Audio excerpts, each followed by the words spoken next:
Colinas Rotary Club meeting. We're so thankful that you're joining us and that you're willing to get a little soggy in order to do so. We appreciate those of you that didn't want to get wet and have other commitments joining us online. I see a number of you.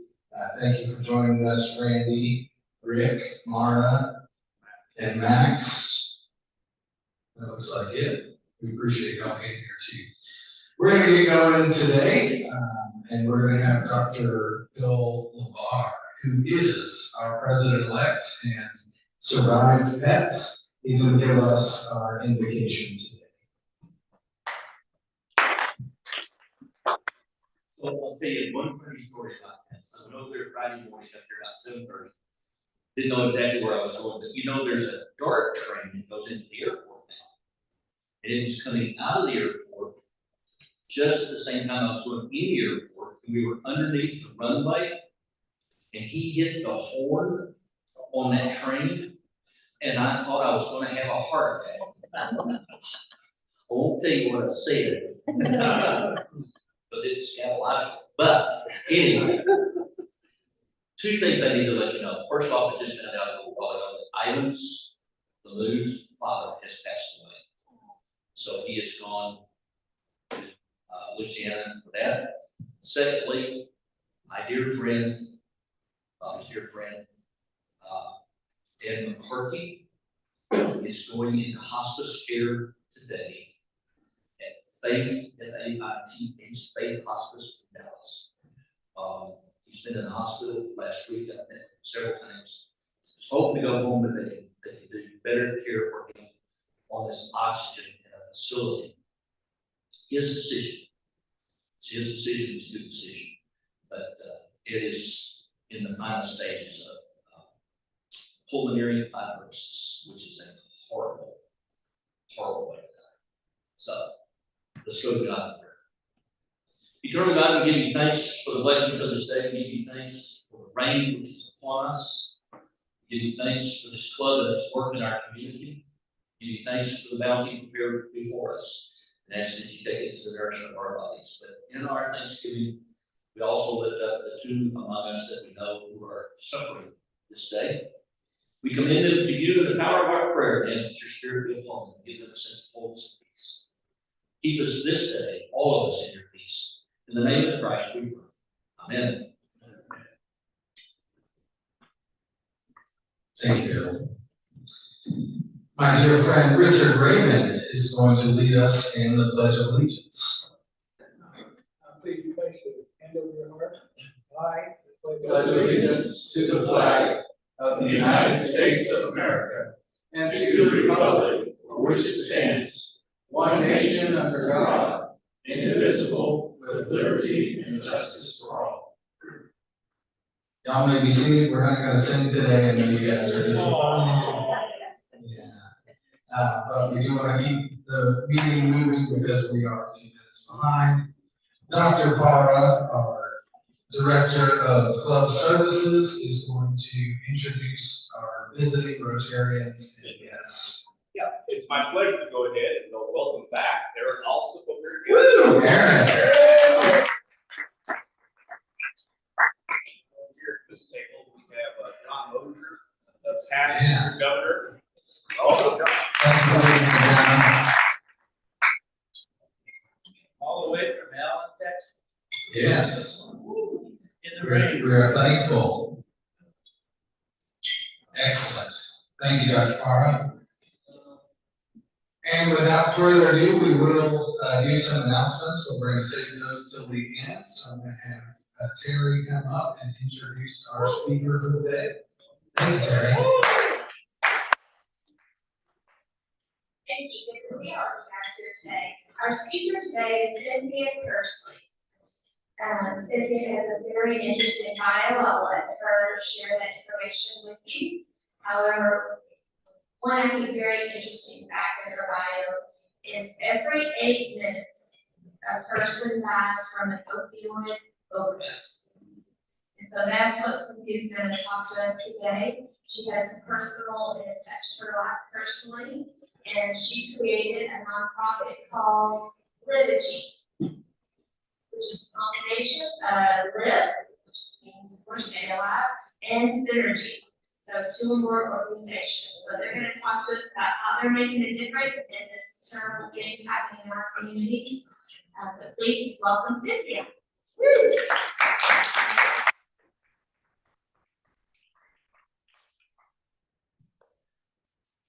Thank you, everyone. Thank you to the Rotary for inviting us here today. It's an honor. Thank you. So, yes, my name is Cynthia Persley. I'm actually a manager for a large health plan system that manages the Medicare retirement community. But we also have a nonprofit. So, our one employee is Peter and my son, and then Gary, Clay, and others of our team decided that it was time to make a difference in our community.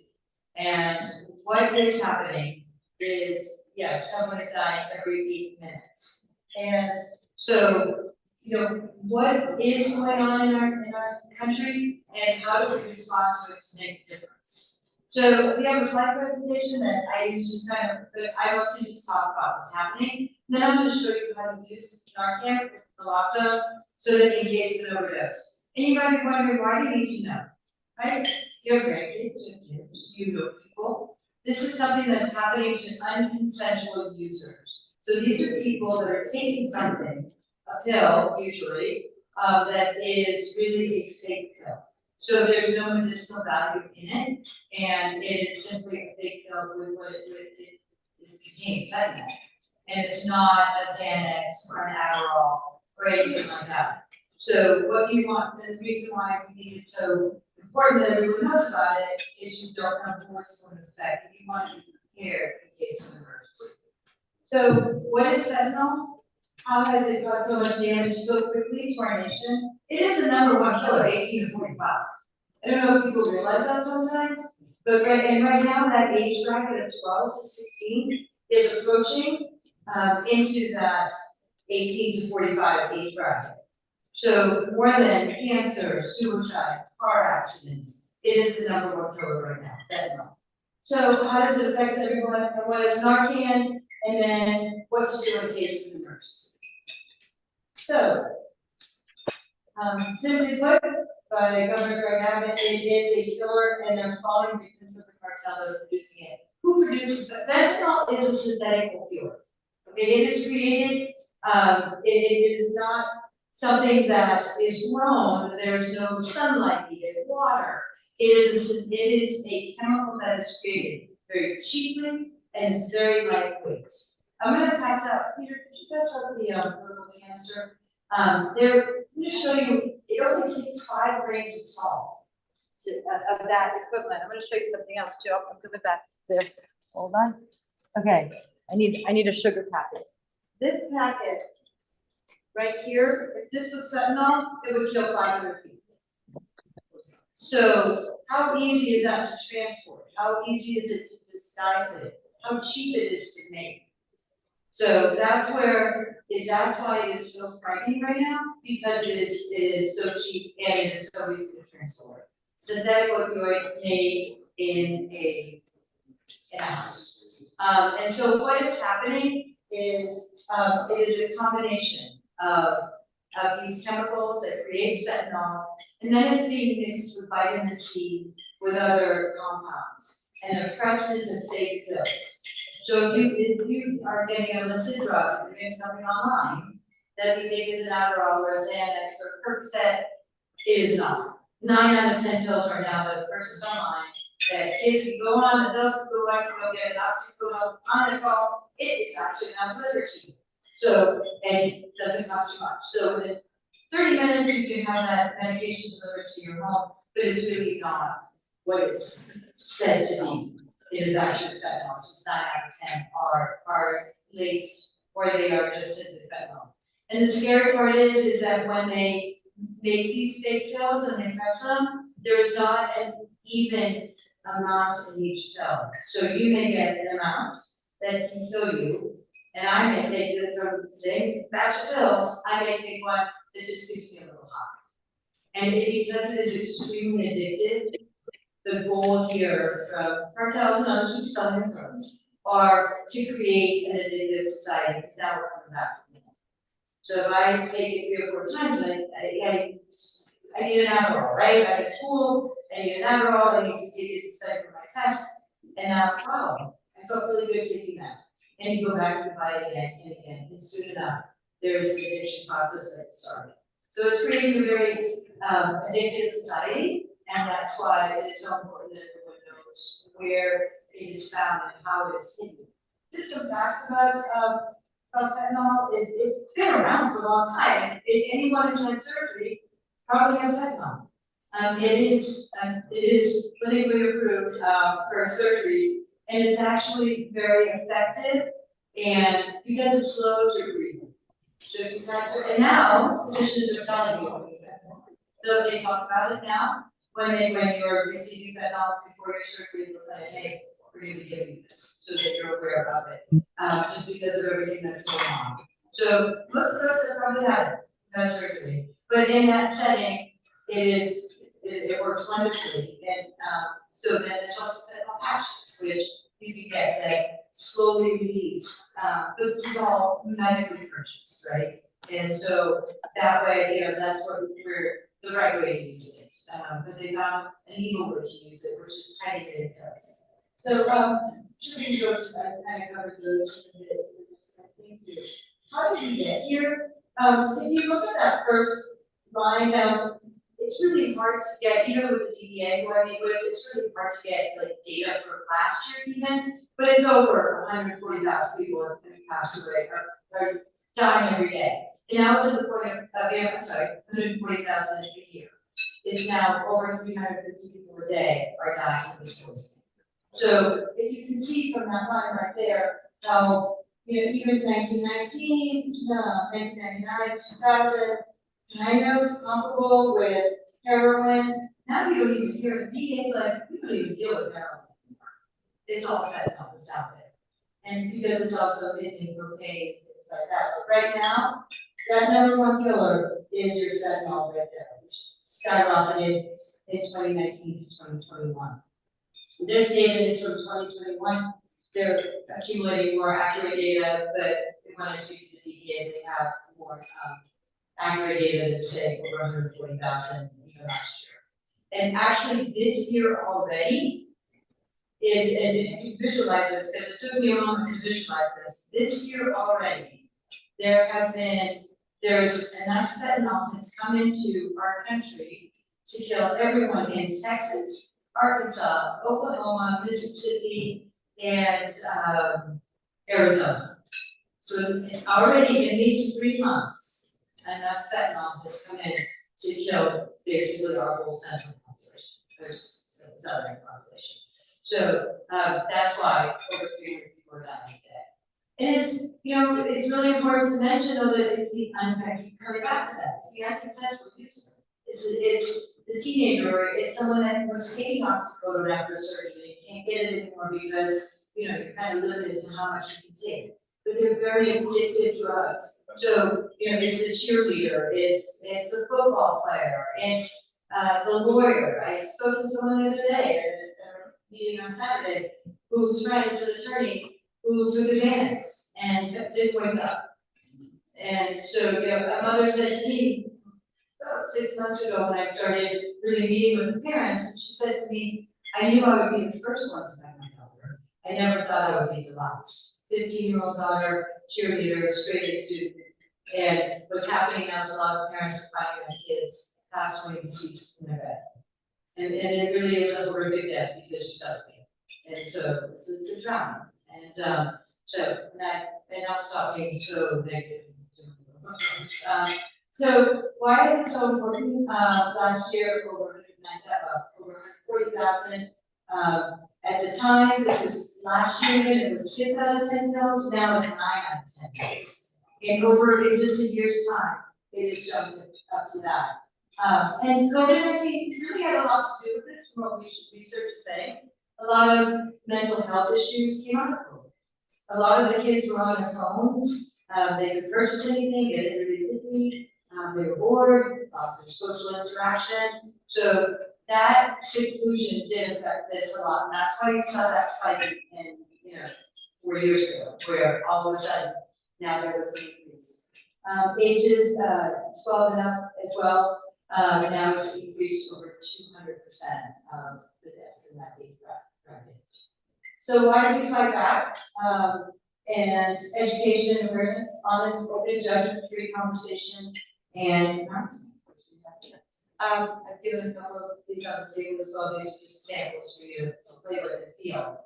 So a lot of times we talk about conversation with our kids. Talk about it with your grandkids, talk about it with your children, with your friends. Don't be afraid to discuss this topic because it is an epidemic.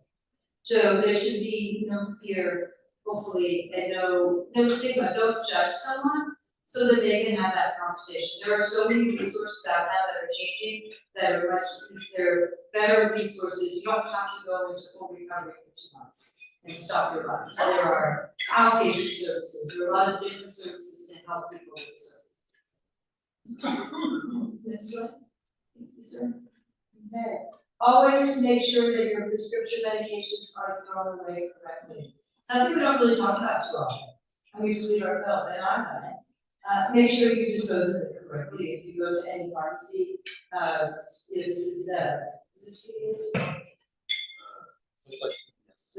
CVS. CVS. So we don't really look for those, but they're there. And just dispose of your medication properly. You don't want anyone else in your house to get hold of it. So it's always something that we like to talk about. So what is naloxone and how does fentanyl work? Why is this, what does it do to your brain? I'm gonna let Peter talk about that for a minute. If you'd like, are you good? Okay. How does it work? Oh, fentanyl first. So the reason why a opioid overdose or poisoning is so much more deadly than, say, a cocaine overdose. Opioids work on the same exact receptors, the neurons in your brain that control your natural automatic breathing. When too many opioids are in the system or too much of an opioid are in the system, it results in essentially the respiratory system not being able to communicate with the brain. And so what ends up happening is it reduces, slows, or stops their breathing. It can look like full-on not breathing at all. It can be shallow, short breaths. It can be one breath every minute. It can look a lot of different ways, but really it results in respiratory failure.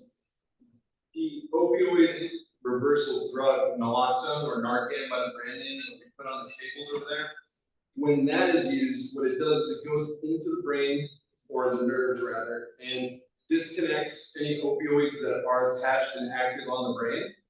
And then after doing that, they form a block that don't allow any more opioids for a certain amount of time to attach to those nerves, those neurons.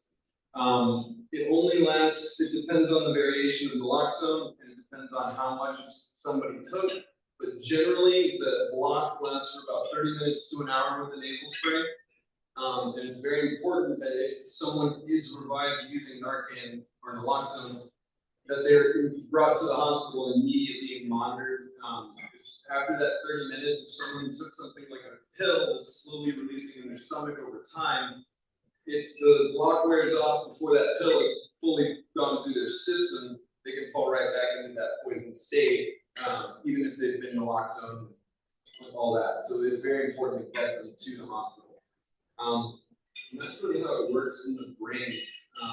Otherwise, it being a synthetic opioid, again, it's very common, it's very easy to make. The chemicals for a long time have been able to be purchased online via China, sent here, and the various chemists can very easily put it together. It's not, rocket science. So that is why it's been so prevalent. And then you've probably heard or seen of Narcan more, and that's been mainly out of this drive of the overdoses. It works very effectively. The naloxone or Narcan, there's no side effects. It really does what it says. It forms that, it takes the opioids off the nerves and forms a block. That's it. The one only true side effect would be if someone was a heavy user or someone who we call an addict. I don't like to use that term, but someone who's regularly using opioids, it can basically instantly put them into withdrawals, where the chemical withdrawals, where their bodies crave more of the chemical, because we've removed it from their system, we've created a block in their system where it can't attach anymore. So otherwise, you can use naloxone. We give it out in doses of 2, and that's how it comes from the manufacturer. But if you had 6 on hand and you gave it to somebody, all 6, it's not going to hurt them. It's completely innocuous, very safe to use. It's not going to interfere with any other medical conditions. If someone has a heart problem or a pacemaker, it's not going to interfere. It's totally safe to use. You can transport it anywhere. It's not something like you can bring it on a plane, you have to declare. It's our goal is to make it more common for people to carry it, because it is a very innocuous thing. And it shouldn't, if someone does have it, you shouldn't look on them with judgment that they have it. As we were at Paul Quinn College today doing this exact talk, someone said to us, they're like, I don't want to use it, but I'm of the philosophy that I'd rather have it and not have to use it. And I was like, I like it. Thank you. So what we do. Thank you. So what we do is we go to fraternities, sororities, colleges, restaurants, bars, everywhere that we can. Concert venues, recovery locations, because people in recovery, if they're there for, let's say, 2 months, it's a recovery home, and then they're going back to their environment, then they may come in contact with what they left behind, which may be other things. So what we do is we have this dispenser that we hang on the wall, right? So behind the bar, and then someone just pulls this open, grabs a Narcan, and administers it in case of an emergency. Actually, in the beginning I was like, is this gonna work? You never know until you test it. But there's a reason for 2 things. We did it this way because when I first started, I did a little pilot, and I handed out 10 boxes of Narcan to restaurants. Came back 2 weeks later and said, where's your Narcan? Oh yeah, I gotta go look for it. You don't have time to look for it because you only have 5 minutes to say something slack. So we said, we gotta find a way to create an awareness, so it's always there, and it's not in the way of like, it's a big machine or something. So they hang it on the wall, and we've actually had 2 stays in Dallas, one at a restaurant and one at a club. And the staff they called the next day and said, it was so awesome, we knew what to do. It was a no-brainer. It was, we didn't even have to think about it. The person was unconscious, unresponsive, and so they just ran up to where the Narcan was, grabbed it off the wall, and used it. And that is our goal, and we go to Austin. So anyway, we go everywhere. If you have a restaurant or a venue or anywhere, school, please spread the word about us so that we can go there, present to them, give them this, and train staff. We're going to train them how to use this. But before we do that, do you have any questions? What if you, you found someone unconscious and you give them that, but it wasn't because of an opioid overdose, does it cause any injury to them? There is no adverse effect. It has one purpose, to go into the receptors of the brain. So if they're having a heart attack, or something else, like another medical condition, then it doesn't affect at all. So so that's why there should be no hesitation. First time I used it, I promise you, I was like, whoa, do I do this? But then I thought, that's ridiculous. Yes, of course I do it. So it's where you don't have to think twice. You are also protected by the Good Samaritan law. So if you were to use it and the person passes away, or not pass away, you are protected because it's the law. And so, because that way no one's afraid to use it. There are a couple of things in that law.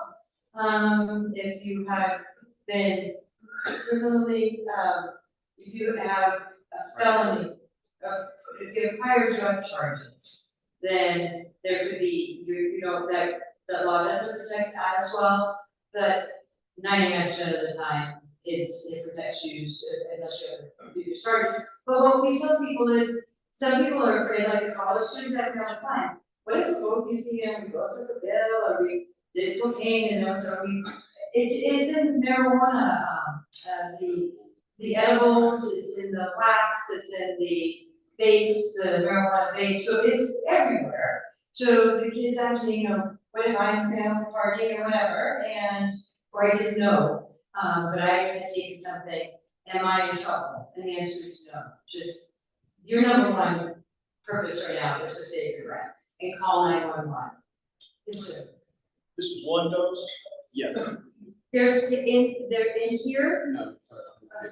yeah, that's one of those, yes, I'm sorry, How yes. much does that cost? If you were to buy it in the store, it's $47, we're gonna give you a website that everyone can go and order for themselves, order it and it'll be delivered to you. And no charge. And it comes in a box like this, so, and then there's 2 doses in each one. 2 of those applicators are in one box. And so, we'll give out the website for everyone, please go on and order it for free, and it'll be delivered to your home. And it's just good to have, right? I mean, it doesn't get big, it's small. It used to be more Narcan, please, now it's, what does it say? They just changed it yesterday, so we'll get it before we stay. You know, okay, so, because basically for 1 year, one supplier had it to distribute. Now they just changed it for someone else being in March, so, but it's free, and please, use that as source. So what are the signs of an overdose? We also distribute that information so that you have it, you can take it home. Lack of or significant slowed breathing. So if someone's not breathing, then it's a good indicator right there. Also, their fingernails and other should be turning blue or purple because there's no oxygen to the brain. So that's another sign. Another is the pinpoint eyes, you know, your pupils, and if you are able to, if their eyes are closed, but you can gently open it and check their pupils, it's the decrease just like a little pinpoint. No response, you're yelling their name, and we're gonna demonstrate that here in a moment. We try to wake them up and there's no response, that absolutely. So let's say you get no response, but the person perhaps had a little bit too much vodka, beer, whatever, and they're passed out, all right? And so, and you administered the Narcan, to your point, it has no, it may not wake them up, but they may, you know, they are just passed out, sitting with too much alcohol, but it would not hurt them.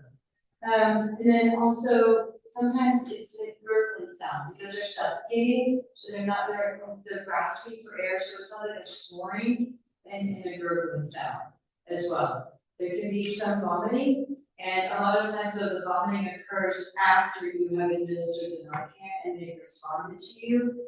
We're gonna show you, just put them in a recovery position, and that way if they do vomit, then it's on their side instead of on their back. But those are the signs. So what to do is, oh yeah, we can. Okay, wait in the chair.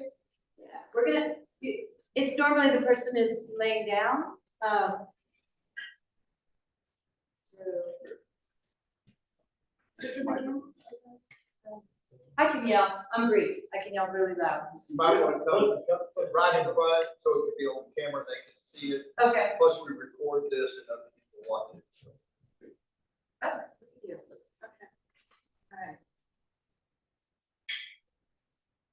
So let's say I notice that Peter is not responding. He's slouched over. So I'm gonna start screaming, right? Peter, Peter, wake up, wake up.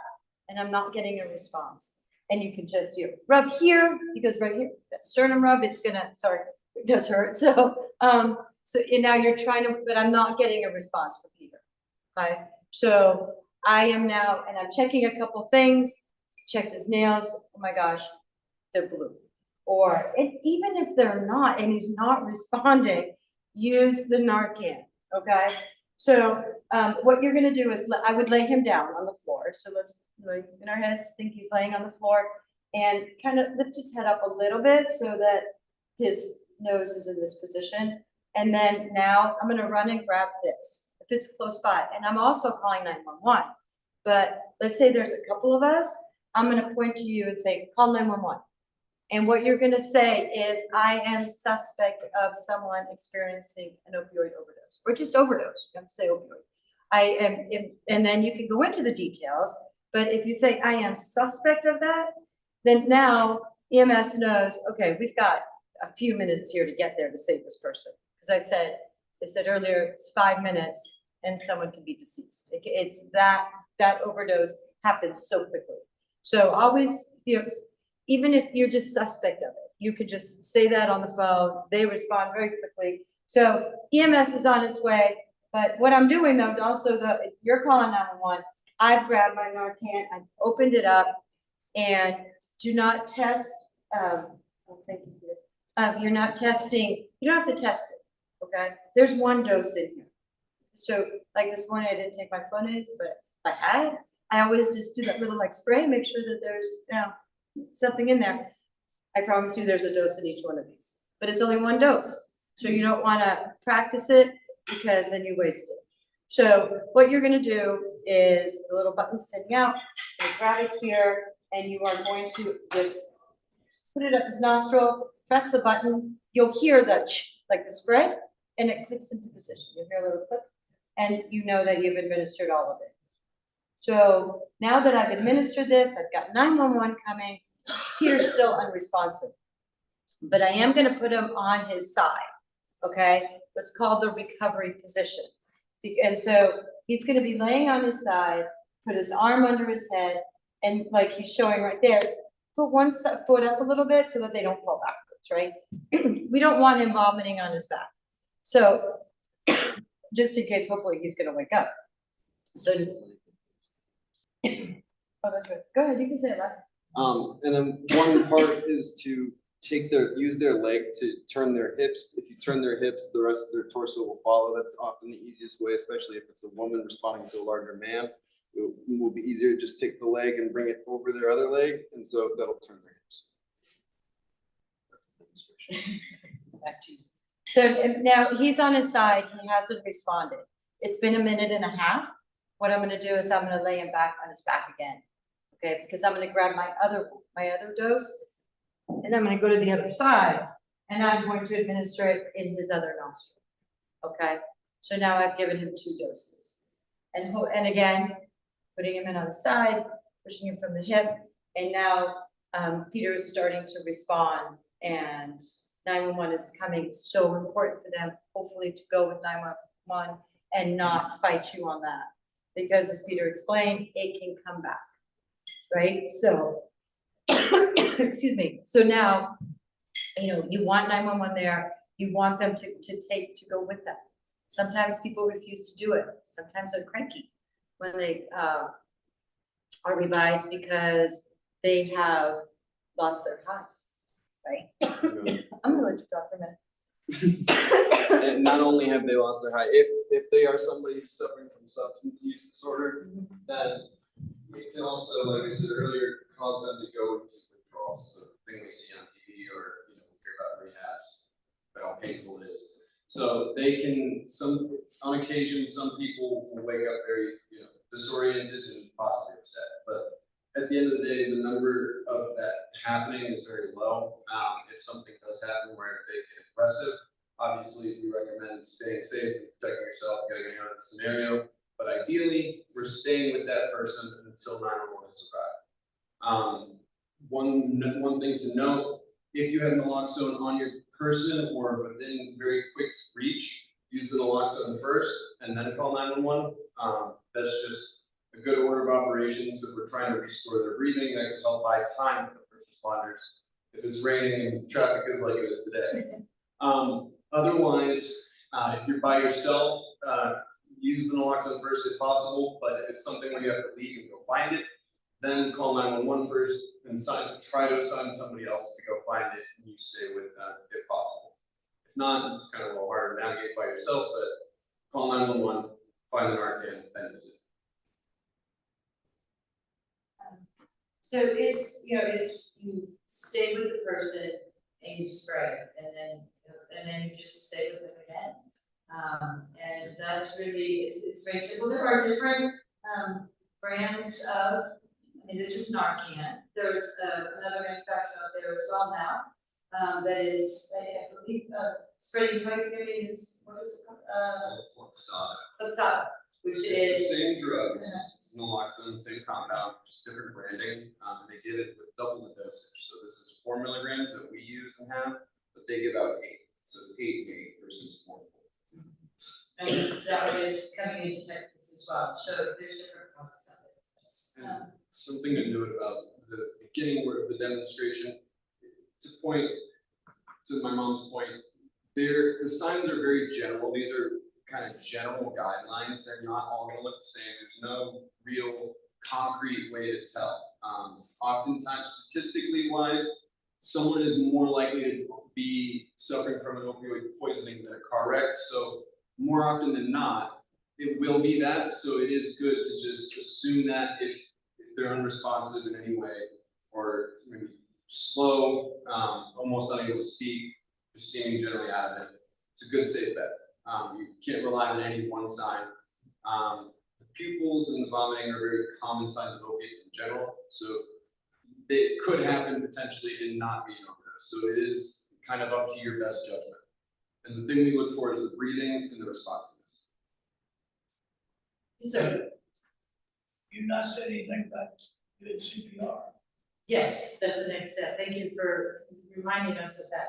So yes, well, theoretically, after the first dose, if 911's already been called and you don't have to do that, you could begin doing CPR then. And then after about a minute and a half, if they haven't responded to the first dose, use the second dose and re-begin CPR.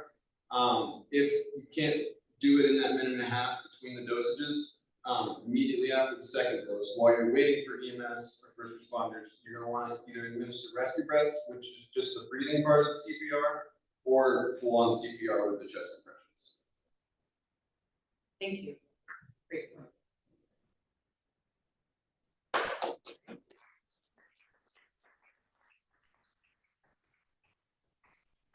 So just one thing to remember, don't be afraid.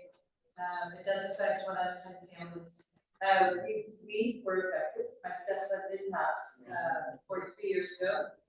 Never want, we do this because we don't want other families to see that, to feel it, to witness it, and not do anything about it. What's the website? Livegy.org. Okay, for the Narcan. The Narcan one is, Peter's gonna get it right now. Okay, and we can pass it, we'll write it down and pass it out. Yeah, they just literally, we just found it on our way here today. Thank you, everyone, appreciate you, thank you. NaloxoneTexas.com. NaloxoneTexas.com. All right. Thank you very much. That was an important presentation and good information for all of us. We do have a few minutes for announcements. Dr. Bill Labar. The latest on the flags, as of February 26th, they have sent out 1,079 invoices to subscribers, received payments for 871 flags, include 34 new subscriptions, $1,300 in donations, okay, and already raised $45,960 towards the flag program. That's actually 3 weeks. For those that have not gone in and renewed your subscription, please do so. For the first time ever, when I got that email, I immediately clicked on it and resubscribed. And so this year I'm not one of those slackers, but if that's you, no judgment, just get it taken care of. All right, Lieutenant Cody Johns, I'm going to invite you up for your announcement, and then at the conclusion of your announcement, if you will please lead us in the 4-way test. Lazaro had me step in today because he was preparing for his St. Patrick's 5K, and that's also why I'm wearing a kilt. I had to do a little test run before I go running 5K on Saturday. So there you go. All right, Lieutenant Cody Johns. Thank you so much, I appreciate it. Good afternoon, how's everybody doing today? Well, Good. Just things I wanted to bring up to you just real quick. As you know, I'm one of the leaders of the Emergency Disaster Service Team. And as you know, there's a big disaster here in Texas, up in the Panhandle, these fires that are going on. And just to let y'all know, I know y'all look at a lot of things about what the Salvation Army is doing there. We don't pay for publicity about what we're doing there. We just get in there, do the job, and do what needs to be done. But I do have some information, if you don't mind, if I share just a little bit with y'all about what's going on over there, so y'all kind of know what's going on. So just a little bit, just to let you know this one. This was sent to me on March 4th. And it says, as dangerous wildfires continue to burn and spread rapidly through our Texas Panhandle, volunteer staff from the Salvation Army units in Tampa, border are actively serving firefighters, first responders, and survivors in Gray, Carson, Roberts, and Hutchinson counties. They're still saying the numerous wildfires. They said the Smokehouse Creek fire, which is now again the largest in history, just a week ago when it started, it already burned through 500,000 acres, which is about the size of San Antonio. Now, a week later, it has burned 1.75 million acres.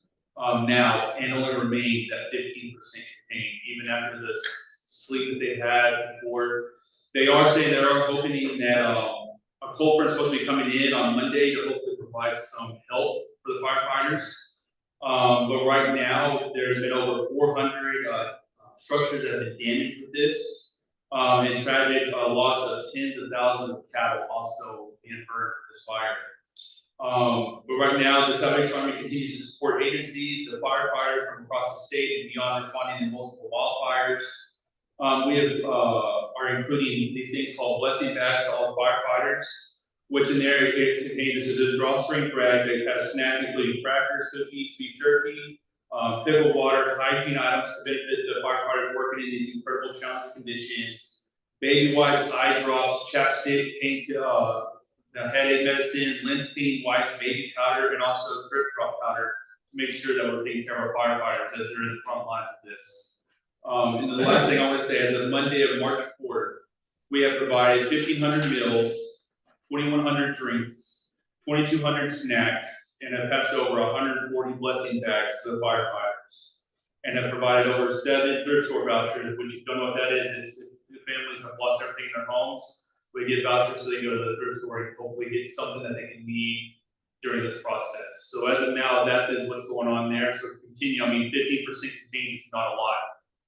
And now within a week, you think of 500,000 acres is the size of San Antonio. Now it's 4 times the size of San Antonio is now what is burned. So continue to pray. I know Salvation Army is still out there around the clock trying to do whatever we can to help out the least and the last there.